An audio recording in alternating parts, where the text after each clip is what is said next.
শিমের বিচি, যা খাওয়ার জন্য আমরা সবাই এক্সাইটেড হয়ে থাকি। তো শীতকাল আসলেই শিম শুরু হয়, শিমের সিজনে শুরু হয় শিমের বিচি বিক্রি। তো শিমটা একটু বড় হলেই শিমের বিচি পাওয়া যায়।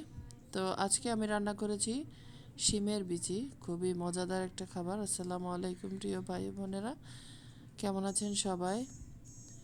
তো আজকে আমি রান্না করেছি শিমের বিচি, রান্না করেছি মাছের মাথা দিয়ে, টমেটো, পেঁয়াজ পাতা সব কিছু দিয়ে কষিয়ে, মশলাতে দিয়েছি হলুদ গুঁড়ো, মরিচ গুঁড়ো, ধনে গুঁড়ো সব দিয়ে কষিয়ে এরপর মাথাগুলো দিয়ে অনেকক্ষণ কষিয়েছি।